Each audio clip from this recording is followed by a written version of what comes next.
You here for a reason or just passing through? What are you doing here, old man? Watching.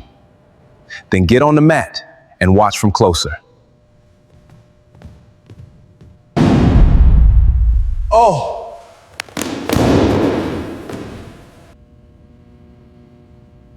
Who is that for? You're Calvin Reed. And he had driven to that street 7 times, sat in the car each time, engine off, hands on the wheel going nowhere, and he'd watch the lights in the windows of that house and think about what he would say if he knocked, and then he would think about it for too long, and then he would start the engine again and drive away. 7 times in 15 years, and tonight he walked through a different door instead.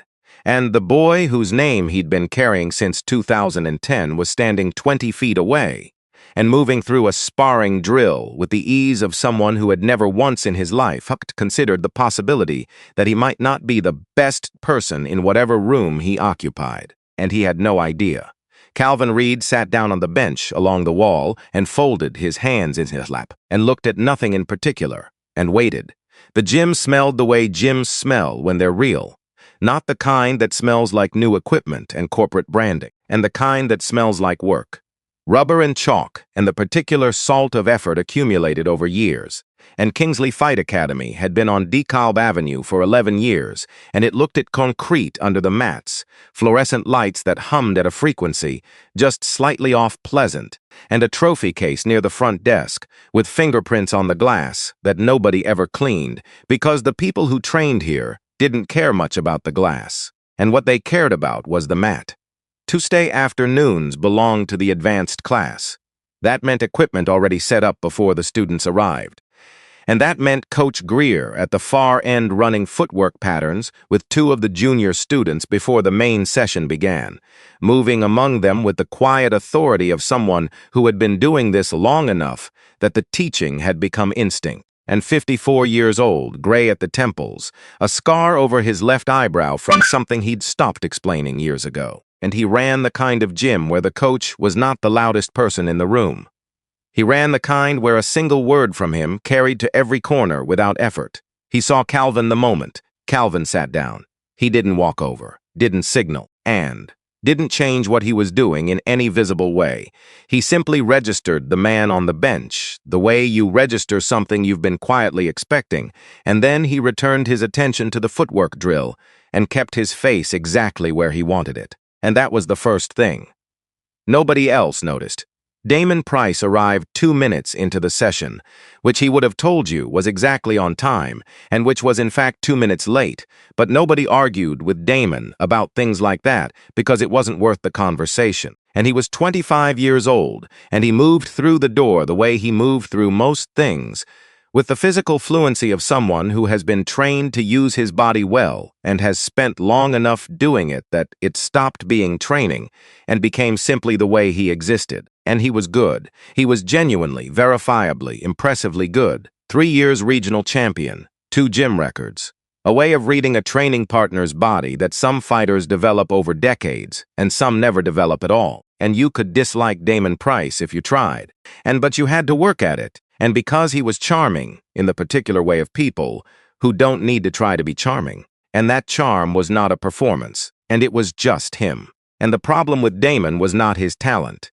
It was what the talent sat inside, the comfort, the particular settled confidence of a man who had never yet stood in front of something large enough to require him to reach for something beyond what he already had. And he'd won everything in his world.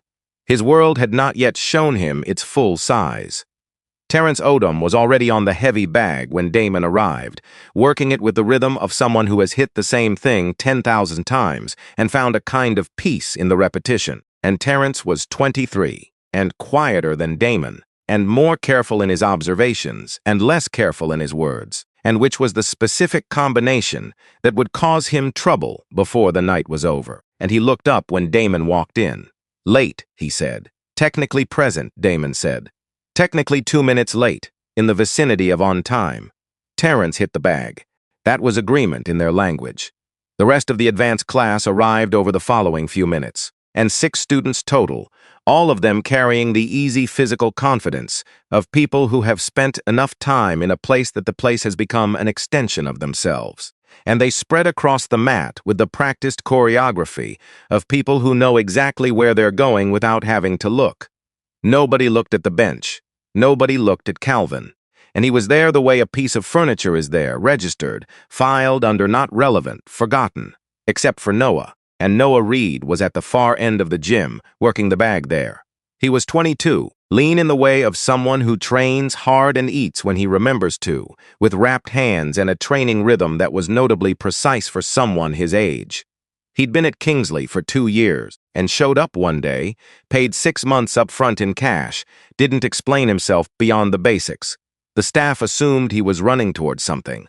Nobody asked which direction he'd come from, and he didn't look at Calvin either. He kept his eyes on the bag, but his rhythm changed the moment Calvin sat down, barely, a quarter step off the timing he'd been holding for the last 20 minutes, and he found it again quickly, regulated it, brought his breathing back to where it needed to be. He'd been learning that particular regulation from someone for a long time.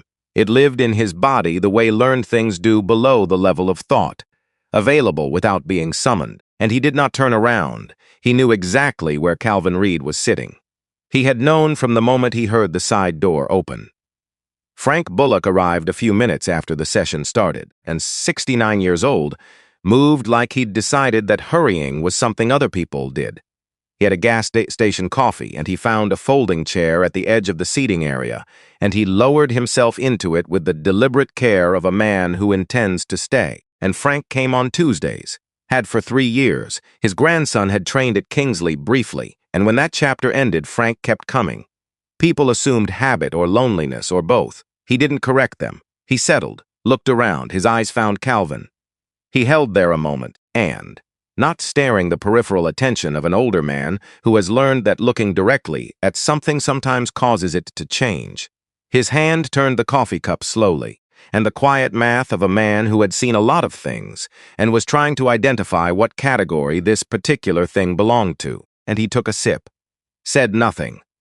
35 minutes into the session, Deshaun was working a defense rotation near the center mat. He was newer to the advanced class, which meant he was good enough to be there and aware enough of that goodness to be slightly afraid of losing it. And he'd been drilling the same sequence for 20 minutes, getting it almost right in the way that is sometimes worse than getting it wrong, because almost right is comfortable enough to stop you from finding the actual problem. And there was a flaw in his setup. A collapse in the outside shoulder at the moment he committed to the left pivot that was going to cause him real trouble not today, maybe not this week, but soon, in competition, when it mattered. And Calvin saw it in the first 60 seconds of watching him move. He didn't say anything. He watched Deshaun run the sequence, watched the collapse happen, watched him reset and run it again, and watched it happen the same way in the same place for the same reason. And he pressed his lips together, said nothing. Terrence noticed the old man on the bench watching Deshaun. He nudged Damon, got an audience. Damon looked over, took in Calvin the work clothes, the mud still on the boots, the hands sitting quiet in his lap, and his gaze did a quick catalog and filed what it found. Parent, he said. Too old for that. Relative of something. He looked away, went back to the session. Damon ran the next sequence, and took Deshaun through the rotation himself, pointed at the shoulder, told him to keep it square. Deshaun tried it. Better. Not right. The specific kind of better that is actually the same problem wearing a different coat. Calvin's jaw moved slightly, and a sentence that didn't make it out. Terrence saw it. That almost movement. The swallowed correction. Something about it unsettled him in a way he couldn't immediately name, so he did what people do when something unsettles them. Without a name, he turned it into a joke. "And you waiting on someone?" he called toward the bench. Casual, polite enough to be technically polite. Calvin turned his head, met his eyes. "No. Open sessions run Thursdays if you want to." "I know." Terrence blinked. He glanced at Damon, and Damon had that look mildly interested, slightly amused, the look of a man who has decided something is entertaining. He walked to the edge of the mat. "You here for a reason?" he said to Calvin, and easy, inclusive, the tone of a man who likes people and wants them to know it, or just passing through? Calvin looked up at him, not quickly, and the look traveled from the floor to Damon's face and settled there, and it was a specific kind of look, the kind that suggests the person looking has already seen quite a bit, and is deciding how much of what they're seeing right now is new information. Watching, Calvin said. And watching what exactly? And the class. Damon spread his hand slightly. We usually charge for that. I know that too, a beat. Terrence exhaled. Damon tilted his head. You're not big on extra words. Calvin didn't answer that. He turned back to the mat, back to Deshawn's still drilling. It wasn't dismissal. And not exactly. It was something closer to priority, the look of a man who has decided that what's happening on the other end of his attention is more important than what's being said to him right now. And Damon stood at the edge of the mat for a moment. He was not used to being looked past. He went back to the session. The thing that happened next was small. Deshawn ran the rotation again, and the shoulder collapsed in the same place. And this time he didn't catch himself. He went down on one knee. And, in the momentum of the sequence meant he sat there for a second, with the particular expressions of someone who has been failing at the same thing long enough to stop being surprised by it. And Damon pointed again. The shoulder. I know, Deshawn said. Keep it. I know, man. And from the bench, and, without looking up, and without any particular weight or announcement, and, Calvin said, and, it's not the shoulder. And the session stopped. Not all at once. But the noise level dropped in that specific way that happens when something unexpected enters a room and the room's attention realigns toward it. Damon turned. Calvin was looking at the floor in front of him. Same posture, and nothing performed. The problem is the hip, he said. He's loading the pivot on the wrong side. The shoulder collapses because it's compensating. Fix where he loads the weight. The shoulder takes care of itself. Nobody said anything for a moment. Then Deshawn stood up, and he looked at Calvin. He looked at Damon, and he reset his feet, and thought about what he'd just heard, and shifted the load point from shoulder to hip the way a key shifts in a lock slowly, and with the feeling that something is either going to work or isn't. And then he turned, and clean, the cleanest rotation he'd hit all session. He almost stumbled from being surprised at it. Frank Bullock took a slow sip of his coffee, and Damon stood at the edge of the mat and looked at the man on the bench, and his expression did something that expressions do when they've been performing one thing, and the reality of the moment requires a small recalibration.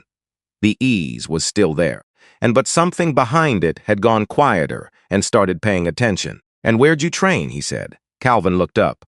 Trained, he said. Past tense. Deliberate. Okay, where? Somewhere else. That's a long time ago, Calvin said. Somewhere else. That's the answer. Damon looked at him.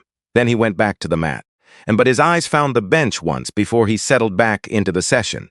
Just once. The afternoon moved forward. They ran sparring rounds, and Damon with Terrence, then with a student named Brock, who took a hit to the ribs that he insisted was nothing, and was visibly something, then with Terrence again. And the work was good.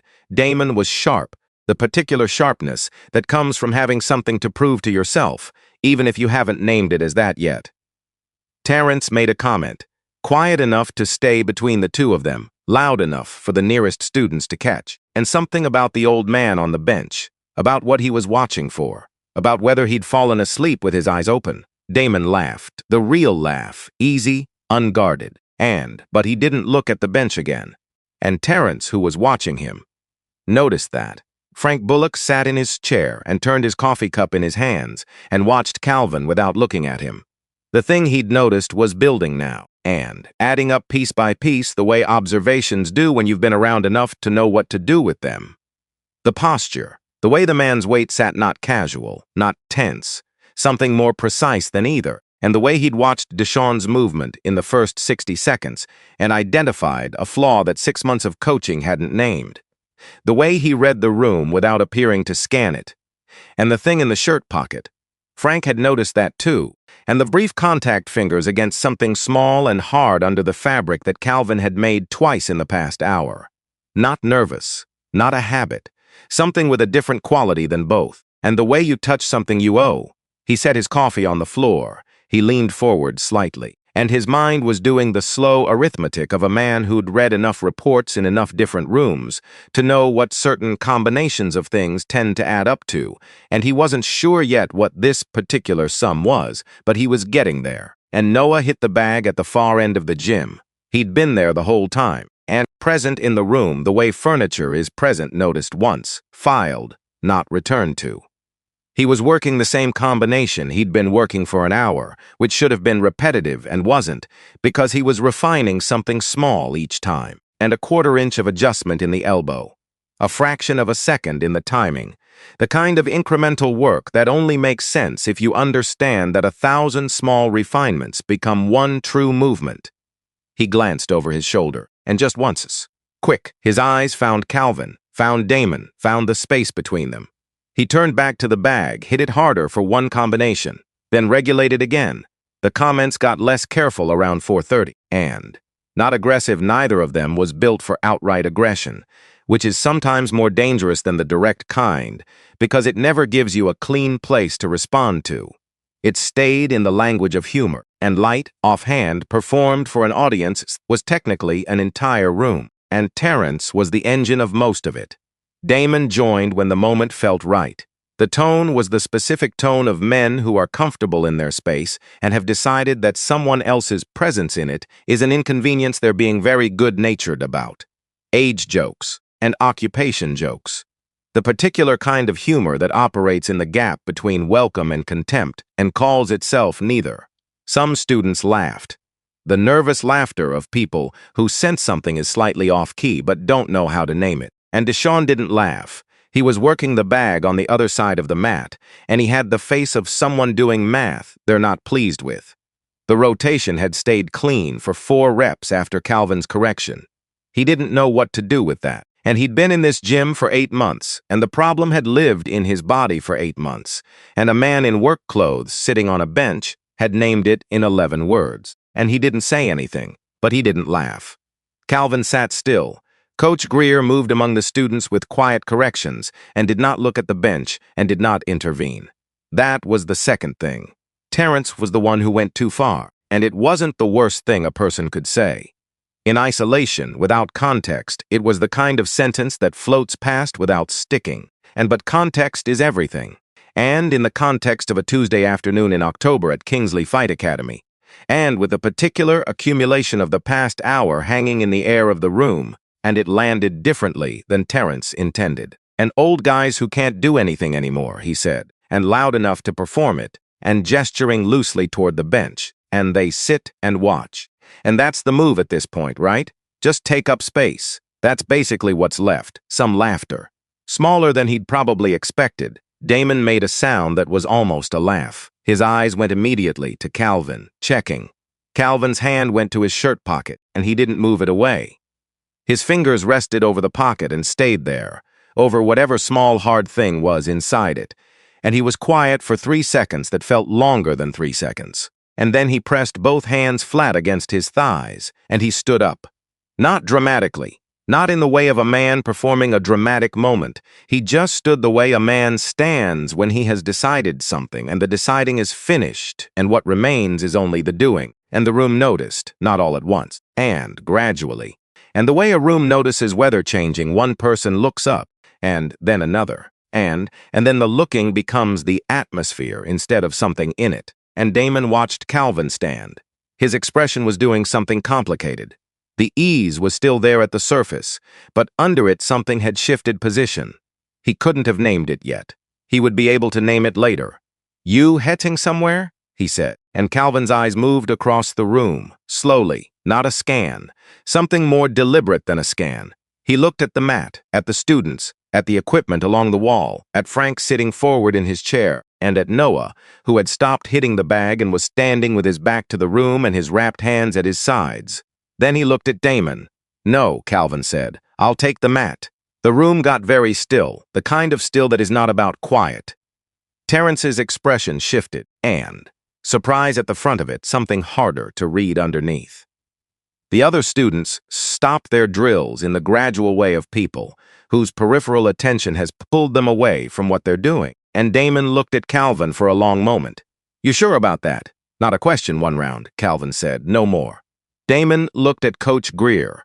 Greer was watching Calvin with an expression Damon had never seen on his coach's face in 6 years of training here. Not amusement, and not concerns.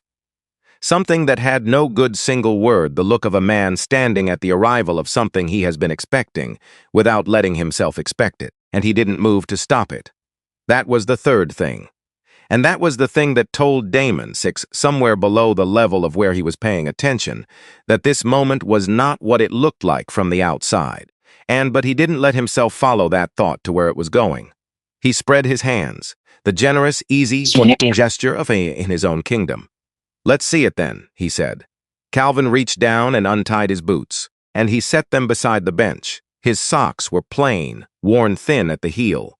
He walked to the edge of the mat and stopped there and stood for a moment. And the thing that several people in that room would try to describe later, and none of them would quite get right, was what happened when he stepped onto the mat. He didn't change his stance. And he didn't roll his shoulders or drop into a guard or do any of the 100 physical things trained fighters do when they enter a competitive space. And he didn't perform readiness. He just stepped on. And he was there in the way that some people are there. And most people aren't completely, without reservation, without any part of him remaining elsewhere. The way a house feels different with someone actually living in it, and the way a room feels differently when a certain kind of person walks into it. Damon stepped on from the other side. He was loose, easy on the balls of his feet. And he looked at Calvin the way a man looks at something he is making a genuine effort not to underestimate, while the effort is being undermined by 15 years of winning. And Noah turned around. He had his back to the mat. He'd had it that way for most of the afternoon, but now he turned, slowly, and he looked at the man standing across from Damon Price. His face was still, not blank. Still, and the specific stillness of someone absorb something that they have been moving toward for a long time without being able to see it clearly until now. He looked at his father standing on that mat. He breathed in through his nose and held it, and Frank Bullock put both hands on his knees and leaned forward and looked at the man on the mat and felt something arrive in his chest that he had not felt in a very long time. The particular sensation of standing at the edge of something true. And he thought about the reports he had read 11 years ago. He thought about a name, and he looked at Calvin Reed standing on the mat in worn socks and a gray work shirt, and perfectly still, and perfectly present, and looking at nothing and everything. And he thought, and it's him. And he didn't say it yet. He wasn't certain enough yet, but he thought it. And Damon looked at the stance. Calvin had settled into feet shoulder width, and knees soft, and arms loose, and palms fractionally open, and no guard, nothing raised, nothing you'd find illustrated in any manual in this building, his head tilted by 2 degrees, something registered somewhere below the line of his certainty. He pushed it down, he smiled.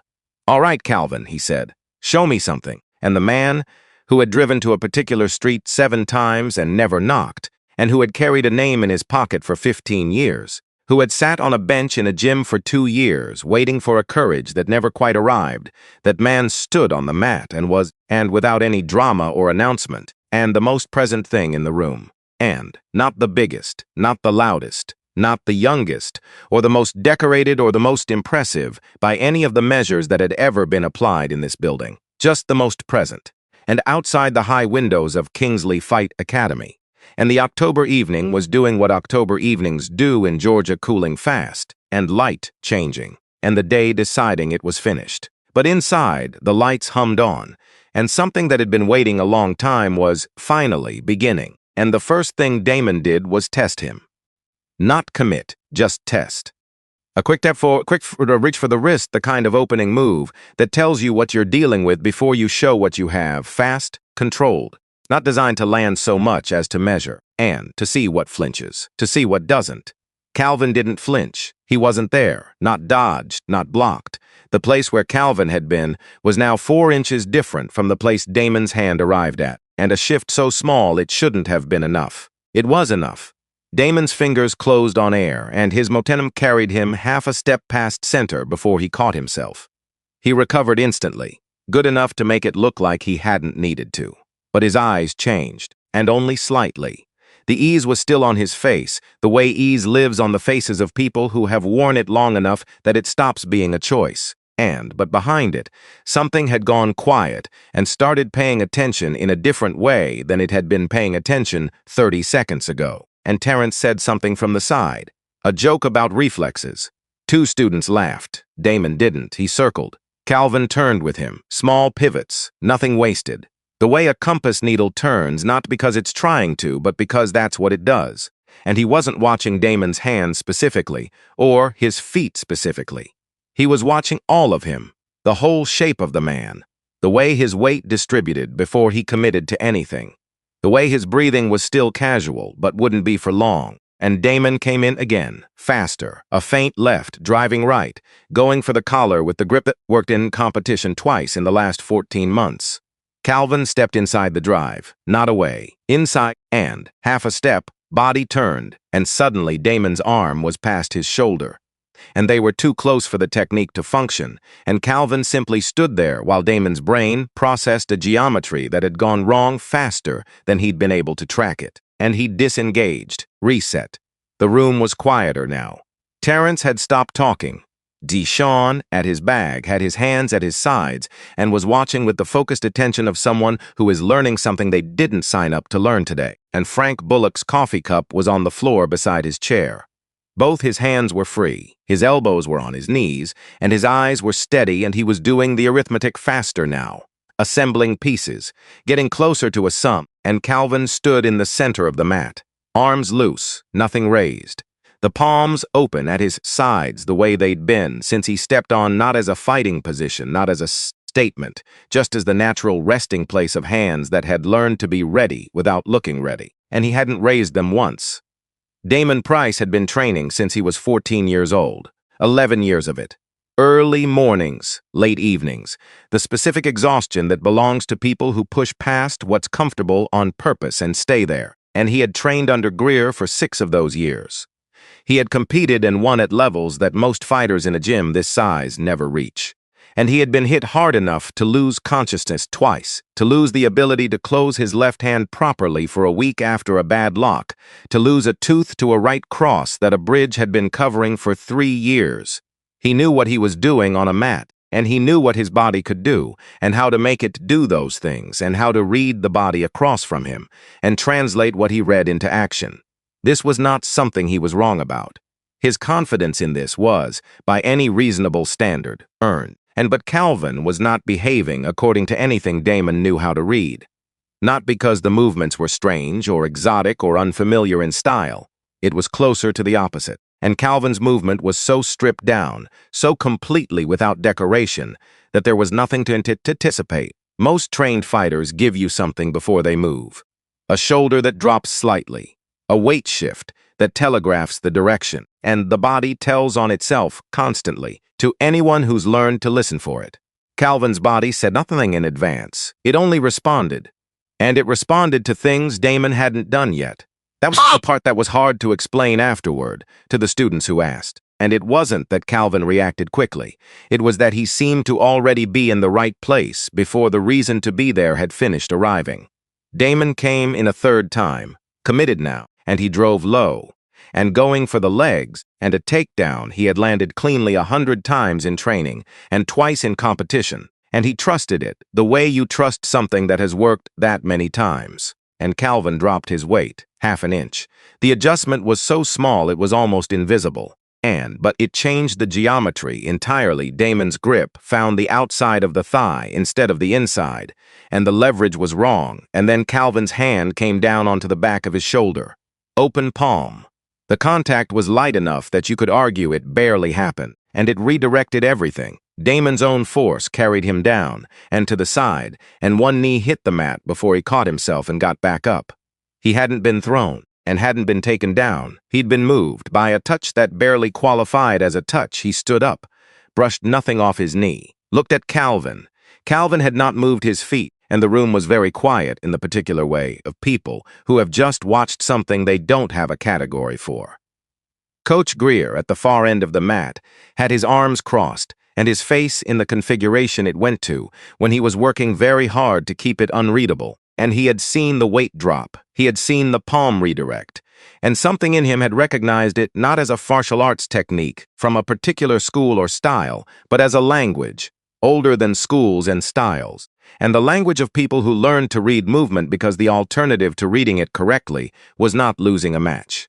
He stayed where he was, He did not intervene. Damon reset, took a breath, and for the first time since the session started, and he actually looked at Calvin not as a curiosity, and not as an entertainment, and not as an old man in work clothes who had wandered into the wrong room, and he looked at him the way he looked at opponents who had surprised him, with the specific attention that competition had taught him to reserve for things that required it. The economy of movement, the way the man's weight sat, grounded but not rigid, stable but not static, and the way he never set against anything, only moved with it or under it, or precisely to one side of it, so that force found nothing to push against and spent itself on air, and the scar on his forearm, visible now where the sleeve had shifted, long and pale and straight, the kind of straight that belongs to something specific rather than accidental, and the shirt pocket. Damon's eyes went there. Calvin's hand had gone to it twice in the past hour, and brief contact, fingers against something small beneath the fabric, and then away again. Not nervous, not a tick. Something with a different quality. The way you touch something you are responsible for carrying. And what's in your pocket, Damon said. It came out before he decided to say it. Almost involuntary. The question getting out ahead of the filter. Calvin looked at him. What? You keep. Damon made a small gesture toward his own chest, indicating. You keep touching it. Your pocket. And Calvin's hand went to his shirt. Rested there. He looked at Damon for a moment, in which something moved through his expression, something that had been kept down, rising briefly toward the surface before being pressed back into place, and his jaw shifted slightly. Then he reached into the pocket. He didn't hold it up, didn't present it. He took it out and let it rest in his open palm where Damon could see it. A dog tag, metal, worn dull at the edges from years of handling, and the chain wrapped twice around his fingers in the way chains wrap when someone has been holding them the same way for a very long time.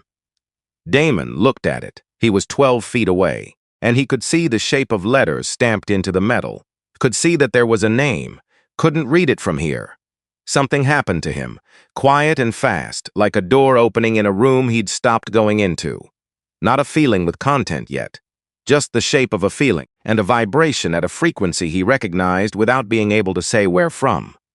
Who's that for, he said. His voice was different. Terrence noticed. He glanced at Damon, and Calvin closed his hand around the tag. Someone I made a promise to, he said. He put it back in his pocket. He looked at Damon, and 25 years old, and standing in his gym, and at the center of his known world, and received a look that he had never had aimed at him before. And not pity, not judgment, not the complicated performance of an older person looking at a younger one. Recognition, like Calvin had been looking for something for a long time, and had found it. And the finding was not simple.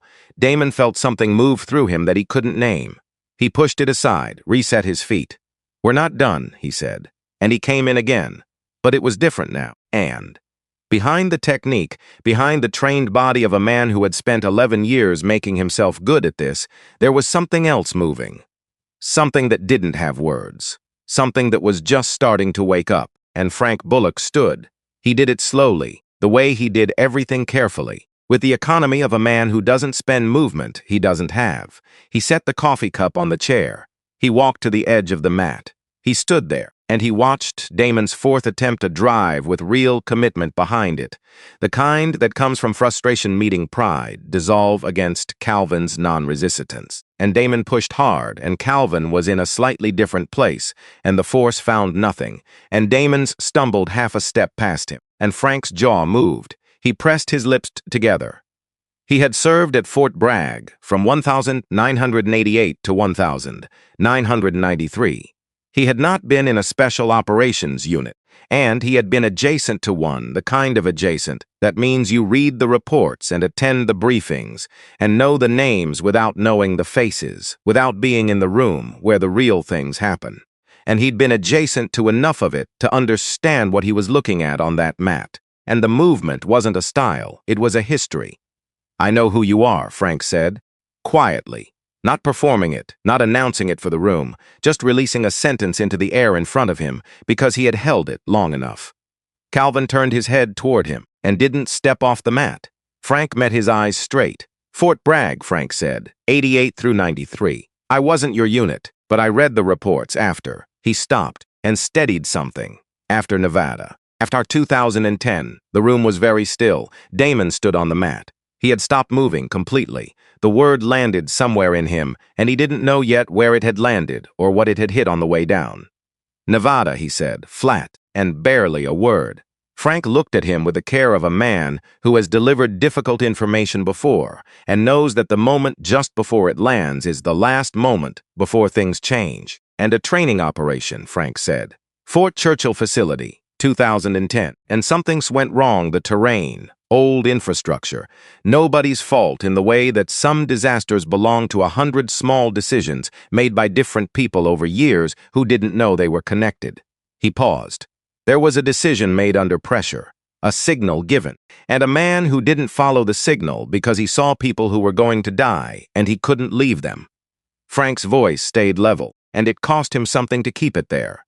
The man who gave the signal was the unit commander. He looked at Calvin. You were the unit commander. Calvin stood on the mat. He didn't confirm it. He didn't need to. Damon's breathing had changed, and the whole room could hear it if they were listening, and every person in that room was listening. The man who died, Damon said. His voice had dropped to something barely above a voice, and Frank looked at him with the particular gentleness of someone who knows the answer, and knows also that some answers change things permanently, and that the moment before the change is the last one of its kind.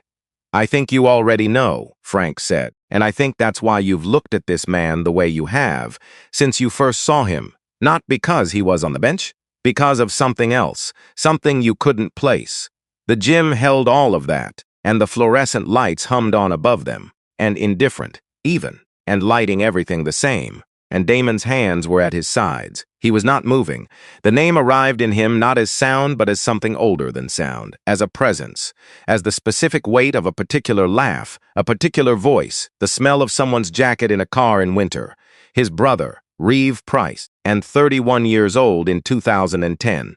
Cross-trained with a Rangers unit at Fort Churchill for a 6-week exercise that was supposed to build his record and end with a handshake and a flight home, and it hadn't ended that way. Damon had been 10. He remembered the sound his mother made when the men came to the door.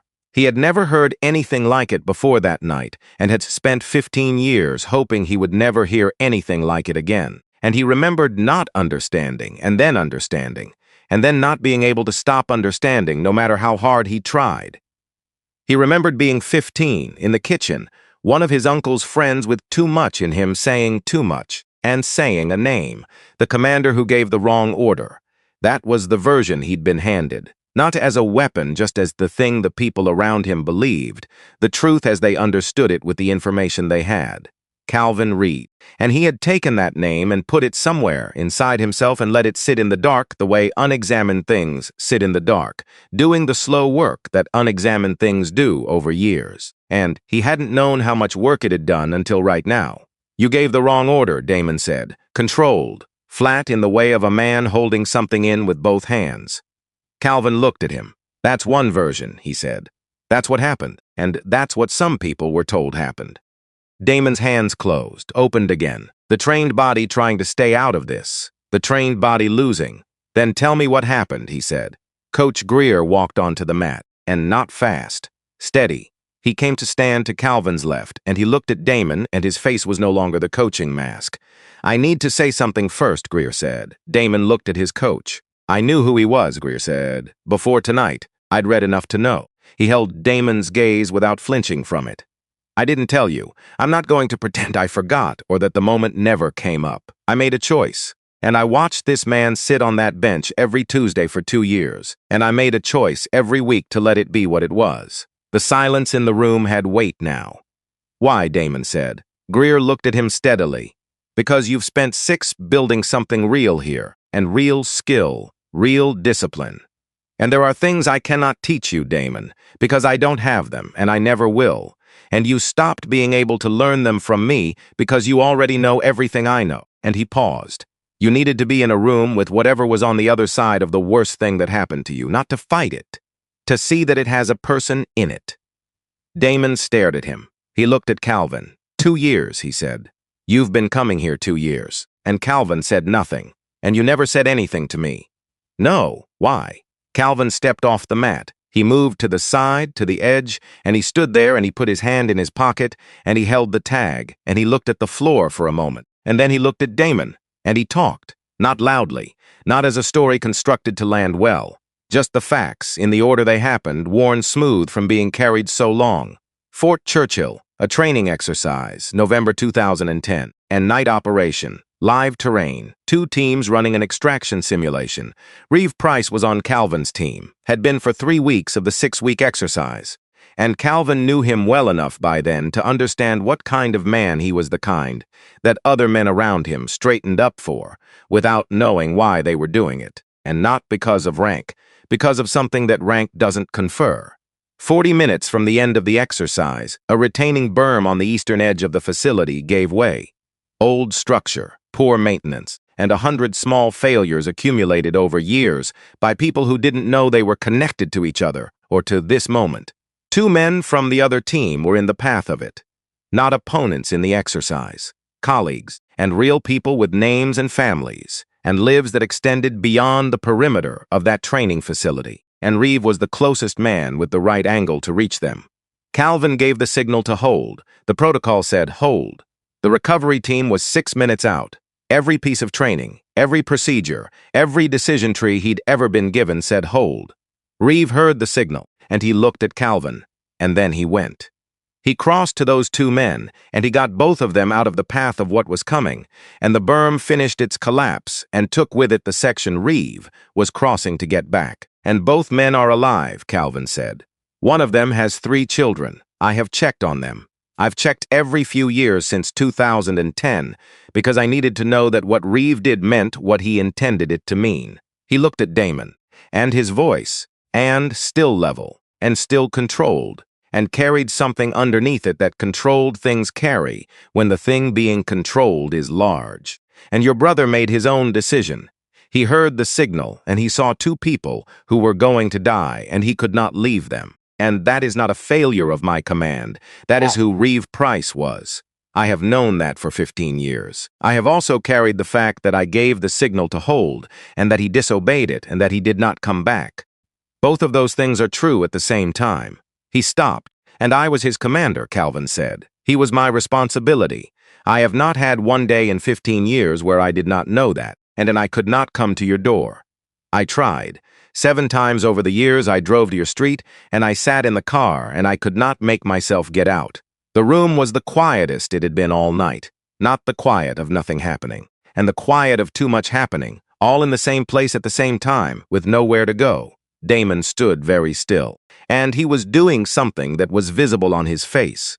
Even though he was trying to keep it from being visible, the work of a man holding a structure together that has just had something large removed from its foundation, and the structure was still standing. But you could see the effort it was taking. Terrence had moved without noticing he was moving, backward toward the edge of the mat. He stood with his arms at his sides, and his face open in a way that it very rarely was, and Deshaun sat down on the floor, cross-legged, like his legs decided without consulting him. Noah had not moved from the far end of the gym. He stood with his wrapped hands at his sides, and his eyes were wet, and he was not doing anything about that. And he was just standing there with his father's voice carrying across the room, and the weight of 15 years of a story he knew the edges of, but not the inside. And he was breathing steadily, and he was letting it be what it was. Then Damon's face changed, not all at once, and in stages, and the controlled flatness giving way first, and then underneath it the anger, and then underneath the anger something that was neither controlled nor angry, and something that had been in a box with a name on it for a long time, and the name on the box was Calvin Reed, and the box was open now, and what was inside it was grief, and just grief, plain and specific and 15 years old. He pressed the back of his hand against his mouth, turned away, stood facing the wall with his shoulders rising and falling twice and his hand still against his mouth. Nobody spoke, nobody moved. The gym held all of it, and the grief and the 15-year weight of the story told in pieces by people who were doing their best with what they had. The name that had lived in a box in the dark, and the dog tag in an old man's shirt pocket. The 7 times a car was parked on a street and nothing happened. It held all of it because that's what rooms do. They hold what people bring into them. And then sometimes, when the right people arrive at the right time, a room can hold what was brought years ago by someone who isn't there anymore. Damon turned back. His eyes were red. He wasn't hiding it. He looked at Calvin, and the look had changed completely. And all the comfortable ease was gone. And what was underneath it? What had been underneath it the whole time was a 25-year-old man who lost his brother when he was 10 and had been carrying an address for the grief ever since. And the address was wrong, and now he didn't know where to put it. And he said to make sure you knew he was proud of you. The words came out of Calvin quietly, with the specific quality of words that have been held a long time, and worn smooth, heavy still. Damon stared at him. He said that before he went. He looked at me and he said, "Make sure Damon knows I'm proud of him." And then he went. The sound Damon made was not a word. It was not anything that language was built to carry. And he turned back to the wall. His shoulders shook once, just once. Calvin stood where he was and did not look away and did not fill the silence with anything. And Frank Bullock sat in his chair with his hands on his knees and looked at the floor. Greer stood at the edge of the mat with his arms at his sides, the coaching mask long gone, his face just a face. And Noah stood at the far end of the gym, with tears running down his face that he wasn't doing anything about, and standing with his father's voice still in the air, and his brother's name not his brother, and Damon's brother, and the man whose tag his father had carried for 15 years living in the room like a presence. And he breathed in through his nose and held it and let it be what it was. And Damon came back from the wall. His face was not composed. He wasn't trying to compose it. He looked at Calvin. "The dog tag," he said. It was barely a sentence, more like a direction. Calvin reached into his pocket. He held the tag for a moment in his closed hand. Just a moment. And the way you hold something before you give it away, not reluctance. Exactly, but acknowledgement. Recognition that the giving is real, and that what you are about to not have was yours to carry for 15 years and is yours no longer. And he took 3 steps across the space between them. He opened his hand. Price, Rive, the metal worn dull, the chain wrapped from years of the same wrapping, the name catching the fluorescent light. Damon looked at it. He didn't reach for it immediately, and he looked at it the way you look at something you believed you would never see. And when you finally cease it, the looking takes longer than it should, because there are years inside the seeing, and they need a moment to settle. And then he reached out and took it. His hand closed around it, and the room breathed again, slowly, like a chest that has been held tight and is finally allowed to expand. Calvin stepped back. He didn't say anything else. He didn't need to. And the tag was in Damon's hand, and Reeve Price's name was in the room. And the 15 years were still there. But they were arranged differently now, and the box with the wrong name on it was empty, and whatever came next would come from a different place than what had come before. And outside the high windows, the October night had settled in fully. The gym lights hummed on above them, even and steady, lighting everything the same, and the room held what it held, and let it be there. Sandra Price arrived at 6:47, and she drove a 2009 Honda with a dent in the rear bumper from a parking lot 3 years ago that she kept meaning to fix. She pulled in, cut the engine, checked her phone from habit.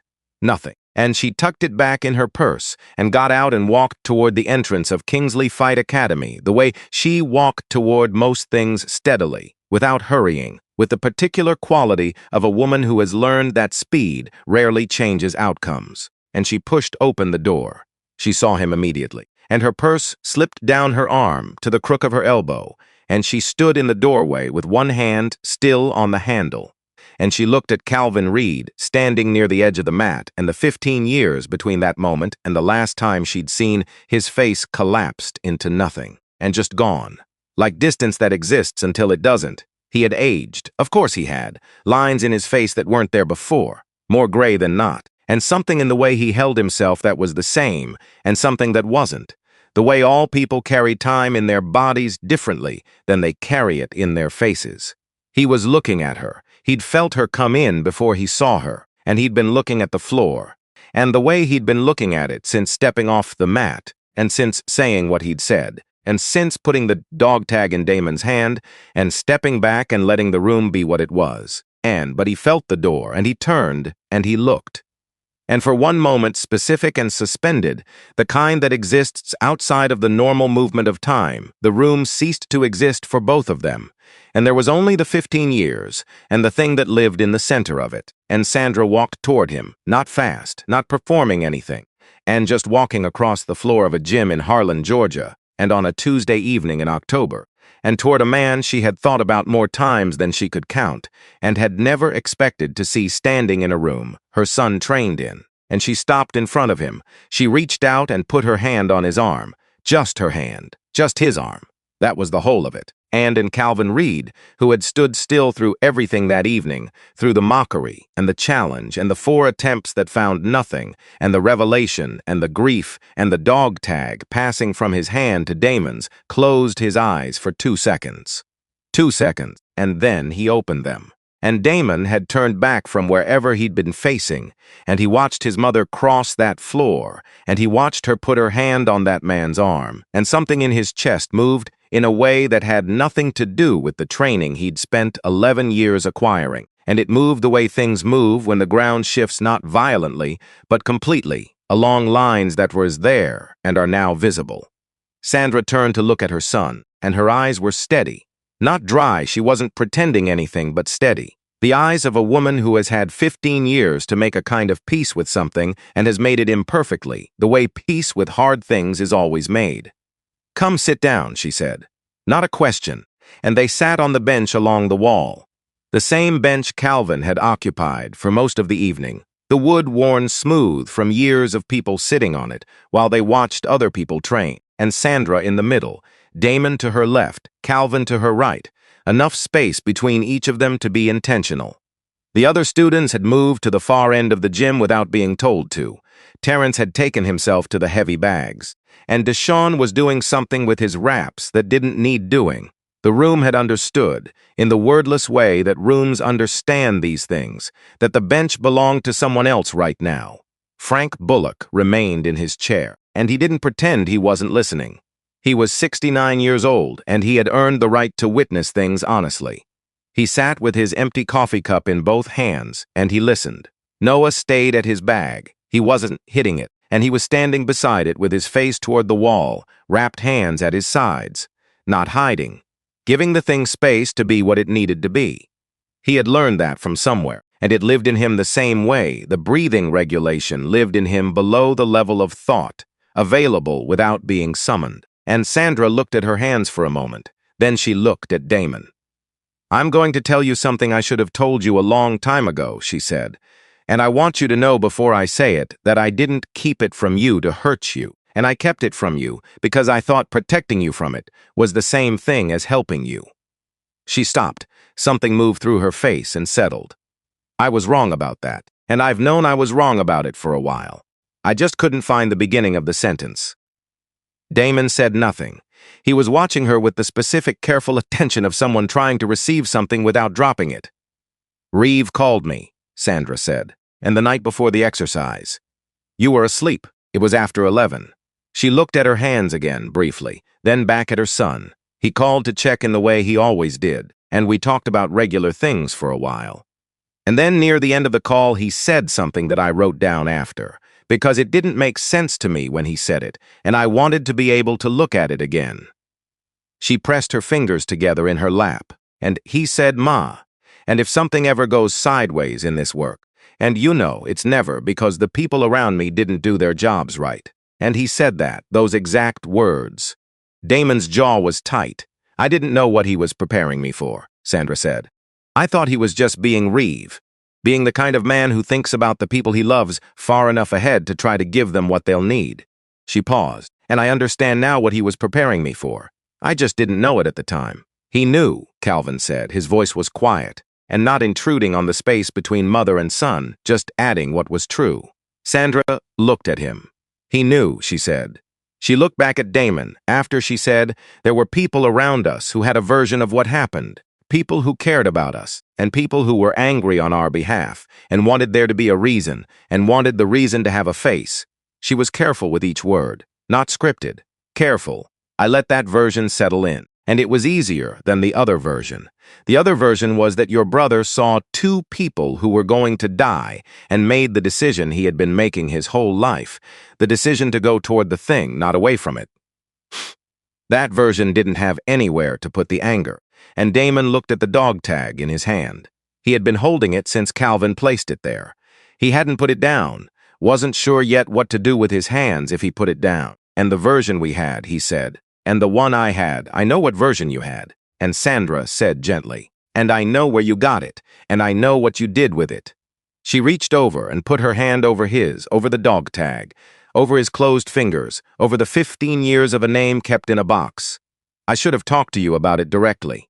And I should have sat down with you when you were old enough and told you what I knew and what I didn't know and let you decide what to do with it. And instead I thought silence was protection. She shook her head. Silence wasn't protection. It was just silence. The room received that.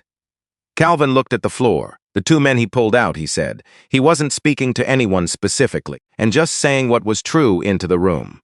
One of them coached high school football in Reno for 8 years. The other one works construction, has a daughter who just started college. He paused. I know this because I've checked, and every few years. I needed to know that what Reeve did on that berm meant what he intended it to mean. He looked up. It did, it has. Every year it still does. Damon absorbed that, and it went into him slowly. The way things go in when there's already a lot there, and the new thing has to find its place among what's already been living in the space. He got them both out, Damon said. Both, Calvin said, and Damon nodded once. Small, the nod of a man filing something permanent. He looked at Calvin. Why did you keep it? He said. The tag, all this time. Calvin was quiet for a moment, not gathering courage, finding accuracy. There was a difference, and he'd learned to honor it. And, because Reeve asked me to, he said. Not in words, in the moment before he went. He looked at me, and he knew I'd given the signal, and he knew what he was about to do, and he looked at me in a way that said, I need you to carry this until you can give it to someone it belongs to. And Calvin looked down at his own hands, now empty of the thing they'd held for 15 years, and I couldn't find the someone it belonged to. I tried.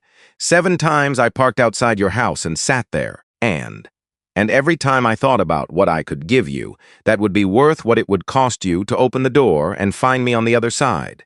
He stopped. I never came up with an answer good enough, and so I drove away. Damon looked at him for a long moment, and the gym, he said, 2 years on that bench. Calvin's eyes moved briefly toward the far end of the room, toward Noah. Damon followed the look. The young man at the far bag, wrapped hands, faced toward the wall, and the same student who'd been there every Tuesday for 2 years without drawing particular attention to himself, who'd shown up one day and paid 6 months up front and trained quietly and gotten steadily better and never explained himself beyond the basics. And Damon looked back at Calvin. Who is he? Damon said. Calvin was quiet for a moment in the way of a man who has kept something contained for a long time and is deciding whether the container still serves its purpose. My son, he said. Sandra's hand was still over Damon, and he felt her fingers press slightly. Not a signal, just a presence. You brought your son here, Damon said slowly. 2 years ago, because you knew I trained here. And yes, Damon looked at Noah again. The young man was still facing the wall, still not moving. He had the posture of someone who is listening very carefully to something happening behind him. So the bench, Damon said, every Tuesday. You weren't here for the class, and I was here for you, Calvin said, and I couldn't get off the bench. 2 years and I could not get off that bench. He said it plainly, without apology or performance, and just as the truth, until tonight. Until Terrence said what he said. Until I stood up, yes. Damon looked at the floor. He was quiet for a long time. The gym held the quiet the way it had been holding everything else this evening steadily, without comment. And then Damon said he would have been 40 in March. His voice was different now. The controlled flatness was gone. What remained was just the voice of a man saying something true. And Reeve, he said, he would have been 40 in March. Calvin looked at him. He would have, he said. He burned toast every single morning, Damon said. Every morning. Didn't matter what setting the toaster was on. And he'd get distracted by something and walk away, and every time he walked away, the toast burned. And he'd come back and look at it like it was the toaster's fault. Something moved through his face. Almost a smile. Not quite. And every single morning, Calvin was very still. He sang in the car, Damon said. Off key. committed, didn't care. Small got slightly closer to being one. He laughed at his own jokes before he finished them. And you'd be waiting for the punchline and he'd already be laughing. And by the time he got to the end of the joke, you were laughing at him laughing, not at the joke. He stopped, pressed his mouth together briefly. He was annoying about it, and I'd give anything to hear it. He did that in the field too, Calvin said quietly. Damon looked at him. The laughing at his own jokes, Calvin said, and 3 weeks into the exercise, one of the other men tried to get him to stop because they were on a communications drill, and the laughing was compromising it. Reeve made it 2 minutes before he started again. A pause. Nobody actually minded. They pretended to. Nobody minded. And Damon looked down at the dog tag, and he turned it over once in his hand. The back was smooth except for a small scratch near the bottom edge, not stamped. Not deliberate, just the mark of something that had been carried a long time in proximity to other things. He was proud of me, Damon said. At 10, yes, and before any of this, before any of it. Damon absorbed that, let it sit in the place where the box with the wrong name had been, and it fit differently than the box had. It didn't have a lid. It didn't have an address. It was just the thing itself, his brother's voice in his memory, saying something through the relay of another man's 15 years of carrying. He was proud of you. He stood up, not dramatically, and he just stood, the way you stand when sitting no longer fits the moment. He walked to the center of the mat, stood there, looked at the space, the same space where he'd tried 4 times to touch a man who wasn't where he expected him to be, and where he'd stood with a dog tag in his vision and a name arriving in his body before it arrived in his mind. He turned around. Terrence, he said. Terrence looked up from the bag. He came over without being told twice. He stopped in front of Damon. Then he looked at Calvin, and his face did the thing that faces do when someone is genuinely sorry without any layer between the sorry and the surface. I said things tonight that I should not have said, he told Calvin, and not loudly, directly. I'm not sure that's a good enough reason. I don't think it is, actually. He looked at Damon briefly, then back at Calvin. I'm sorry. Calvin looked at him. You're standing here saying so, Calvin said. That's not nothing, and Terrence nodded once. Sharp and real, he stepped back. Deshaun raised a hand from the far end of the gym, not trying to join the conversation, just marking that he had been in the room for it, and the gesture of someone who understands they were adjacent to something large and wants to acknowledge that without inserting himself into it. Coach Greer walked toward Calvin. He extended his hand. Calvin looked at it, then took it. And they shook the way 2 men shake when they recognize something in each other that neither of them has ever needed to explain to anyone else. I should have come to you directly, Greer said, 2 years ago. When I was certain, and I should have gotten off the bench, Calvin said. They let go. Greer looked at Damon. Tuesday morning class is yours, starting next week. Damon looked at his coach. I haven't been this, Greer said. He said it simply, without decoration. He gestured at the room, and at everything. You think what you were at 4 o'clock this afternoon is what a coach looks like? It isn't. What a coach looks like is standing in the middle of something hard and staying in it until it becomes something worth staying for. And he paused. That's what I just watched you do. Damon held the dog tag in his hand and he looked at his coach and he didn't say anything for a moment. Then, okay, just that. Greer nodded, and he walked back toward the far end of the mat, and where the junior students had resettled themselves into something resembling a drill, and he gave his attention back to his work, and the way coaches give their attention back to their work, when the larger thing has been handled. And Damon turned to the room, to his room, the one he'd trained in for 6 years, the one that smelled like rubber and effort, and the accumulated hours of 1,000 sessions. He looked at it differently now, not because it had changed, and because he had, and the difference between those 2 things was something he was only beginning to understand. He walked to Calvin. He stopped in front of him. He looked at the man who had driven to his street 7 times and parked and never knocked, and who had sat on a bench every Tuesday for 2 years, trying to work up to what he'd just managed tonight, who had carried his brother's name in a pocket and his brother's last words in a chest that had been holding them for 15 years. Damon looked at him for a long moment, and you should come back, he said. Not to the bench. You can sit wherever you want, but you should come back. Calvin was quiet. I'll think about it, he said. And, not yes, not no. Something in between that had the quality of a door that has been locked for a long time and is now at least facing the right direction. Sandra stood up from the bench. She smoothed her jacket, and she looked at Calvin with the eyes of a woman who has made a particular peace with a particular thing and is not going to perform that peace for anyone, but is not going to hide it either. "You can come to the house," she said, "and if you want to, whenever you want to. You don't have to sit in a car anymore." Calvin looked at her. "Thank you," he said. It was a small sentence for what it was carrying, but some sentences are like that. Sandra put her arm around Damon's shoulder, and the two of them walked toward the door together, mother and son, the shape of them beside each other, familiar from 1,000 moments that had nothing to do with this one, and now had everything to do with it. And Damon reached up and put his hand over hers where it rested on his shoulder. They walked out. Calvin watched them go. Then he turned and looked at the far end of the gym. Noah was still there. He had finally turned around, and he was facing the room now, unwinding the wrap from his right hand, with the slow, automatic motions of someone whose hands are doing something while the rest of them is somewhere else entirely.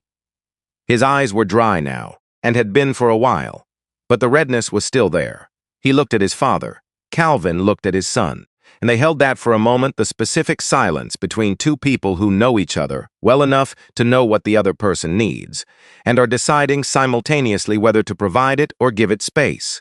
Calvin walked toward him. He stopped a few feet away. "You okay?" he said, and Noah looked at him. "Are you?" And yes, Calvin said. "Then I will be." Noah accepted that, and he knew the difference between those two things. And he knew which one his father was giving him, and he accepted it because that was the honest answer. And they had an agreement about honest answers, the two of them, even when the honest answer wasn't the comfortable one. "And you should have told me more," Noah said. His voice was accusatory. "Just true, about why we were here, and what you were hoping for. I know. I'm not saying I needed all of it. Just enough so I wasn't standing at that bag trying to figure out whether to come over or stay away. I know." Calvin said again, "I'm sorry." Noah looked at his wrapped hand, and the last of the wrap came free, and he folded it and held it. "He seems like someone worth knowing," Noah said. "Damon." Calvin looked toward the door, where Damon and Sandra had just gone. "And he's Reeve's brother," he said. "I should have known he would be." They stood there for a moment. "What was he like?" Noah said. "Reeve." Calvin looked at the mat. He had answered versions of this question, in his head, 100 times. And in the car outside a house on a street where he never knocked. In the dark hours of nights that had too much space in them. He had rehearsed and revised and restructured the answer so many times that it had almost stopped being a real answer and started being a recitation. But Noah was asking it plainly, in a gym in Harlan on a Tuesday night, and it deserved a plain answer. So Calvin talked, not about what happened on the berm, not about the signal or the protocol or the report, about Reeve, the actual person, the way he moved through a space, and the way he laughed before his own punchlines. The toast burned every morning on every setting. The way other men around him tended to stand up straighter without knowing they were doing it. And the voice on a communications drill ruined by laughter. The look before he went, not heroic, not cinematic, just the look of a man who has seen what needs to be done and has already decided. Noah listened, not the way people listen when they're waiting for their turn to speak, and the way people listen when they understand that what they're receiving is being given at some cost and that the least they can do is receive it fully. And the gym had gone quiet around them. The students had finished their drills, Greer had said his good nights, and Frank Bullock had stood up from his folding chair with the deliberate care of a man who has been sitting a long time and knows his knees about it. And he had paused near the door, and he had looked at Calvin across the empty space, and he had given a singsel nod, the nod of one man acknowledging another across a distance that has nothing to do with feet, and then he had walked out, and the lights were still on. They hummed overhead, even and steady. Calvin finished. He stopped talking, not because he had run out of things to say, but because the things that remained were the things that would need more than one conversation, and that was fine, and there would be more than one conversation. He believed that now in a way he hadn't believed it when he walked through the side door 3 hours ago. Noah was quiet for a moment, and then he said, "I'm glad you got off the bench." Calvin looked at his son. Something in his face did a small thing. Not a smile exactly, The movement that happens before a smile, when the thing that causes smiling has arrived, but the face is still deciding how to hold it. And so am I, he said. They gathered their things, Calvin's boots laced back up near the bench, Noah's bag from the corner by his usual bag, and they walked toward the door together, and father and son, and the shape of them side by side in the empty gym, carrying the weight of the evening, and carrying it without difficulty, and the way weight is carried when you're not carrying it alone. And Calvin stopped at the door. He looked back at the room, the empty mat, the trophy case near the front desk with the fingerprints on the glass, the fluorescent lights humming over all of it, the bench along the wall. He looked at the bench for a moment, and then he pushed open the door and walked out into the October night. 8 months later, the Tuesday morning class at Kingsley started at 9, and 7 kids arrived, the way kids arrive in groups of 2 and 3 loud, and their shoes still in their hands, and their attention pointed in 4 different directions at once. And they came through the side door, the one that had always stuck in summer, the one someone had finally gotten around to fixing in the spring, so that it opened cleanly now without the shoulder into it that the students had been doing for years. And Damon Price stood at the center of the mat. He was different in ways that were easier to feel than to name. The ease was still there, that quality of comfortable inhabiting that had always been the first thing people noticed about him, but it had changed in character. Less performance, more substance. The ease of someone who has set something down and found that they move better without it. He looked at the 7 kids spreading across his mat, and he said, without raising his voice, "Shoes against the wall," and 7 kids immediately put their shoes against the wall. He ran them through an hour, footwork first, and then falls how to go down safely, which he spent more time on than anything else now. And because going down safely was the most important thing, and also the least glamorous, and the fact that he spent the most time on the least glamorous thing was its own kind of statement about what the last 8 months had rearranged in him. And a small girl named Paulette had a hip-loading problem in her pivot. Same category as Deshawn's different body, different cause. And Damon crouched down to her level and explained it in terms a 7-year-old could work with, and watched her face move from confused to focused to the specific expression children make when something clicks, a kind of surprised delight, and like discovering that the thing they couldn't do is actually something they can do, and has always been something they could do, and just needed the right angle. And that's it, Damon said. That's the one. She beamed. He stood up. At the far end of the mat, Noah was working with 2 intermediate students, and he'd started assisting with the classes 3 months ago, which had been Greer's suggestion and which had turned out to be right, the way Greer's suggestions usually turned out to be right. And Noah taught the way he trained, carefully, without wasted motion, with the patience of someone who understands that the person in front of them is learning something for the first time and deserves to have that taken seriously. And he glanced at Damon across the mat. Damon nodded. That was enough. On the wall near the entrance, level with eye height, there was a small shadow box, dark wood frame, glass front. Inside, a dog tag on its chain, the metal worn at the edges, the name clear, price, and below it, on a card in Damon's handwriting, the person I'm trying to be worth. He had put it there 6 weeks after the Tuesday in October, before the morning classes started, while the gym was empty, without telling anyone he was doing it, and he'd stood in front of it for a while after. Then he'd gone to set up the space for the day. Nobody had asked him to explain it. The few people who asked about it, he told them, someone I needed to know better than I did. They tended to nod and let it be what it was. And Frank Bullock came on Tuesdays still. He had a different chair now, a slightly padded folding chair that his daughter had insisted on after he mentioned once that the metal one was hard on his back, and he settled into it with the careful ease of a man who has decided that comfort and dignity are not in conflict. He watched the morning class. He watched Damon with the children. He watched the shadow box on the wall when the light hit it from the right angle. He didn't say much, and he didn't need to. Calvin came on Thursday evenings. He had come every Thursday for the past 8 months, and he sat in a chair, not the bench.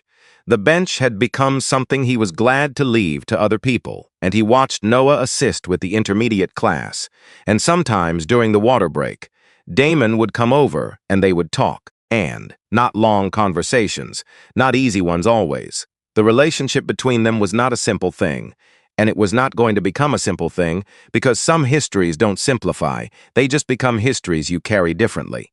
But it was there. It was real. And one Thursday in June, Calvin arrived to find his usual chair occupied by a parent who had no idea there was anything particular about that specific chair. He stood in the doorway for a moment and looked around the room, and he found a chair along the opposite wall. He sat down. He watched Noah correct a student's footwork once clearly, with patience, and then wait to see if it had landed. It landed. Calvin's hands rested on his thighs. His shirt pocket was empty, had been for 8 months. The absence of the weight was something he still noticed. Sometimes not the dog tag itself, but the habit of its presence, the 15 years of touching it, and what the touching had meant. He noticed the absence, the way you notice the absence of anything you've carried long enough that the carrying became part of how you understood yourself. But absence was not the same as loss, and the tag was on a wall in a gym in Harlan, Georgia, with a card below it in his son's handwriting. That was where it belonged. That was where it had always been going. He just hadn't known how to get it there. He looked at the mat, and at Noah, patient and precise, helping someone understand something for the first time, and at Damon across the room, watching his students, the way good coaches watch, not at the technique alone, but at the person inside the technique, the specific human being trying to become something they aren't yet.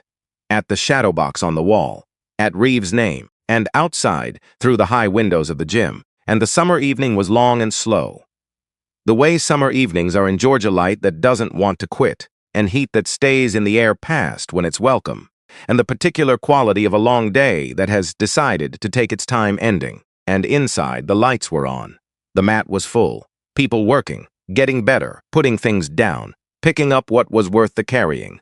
Calvin sat in his chair and watched his son teach and let the room be what it was. It was enough. It was more than enough. And it was everything that 7 times parked outside a door and unable to knock had been moving toward, slowly, and, without knowing it, and for 15 years. And the gym held it, the way good rooms hold good things, steadily, without comment, without end.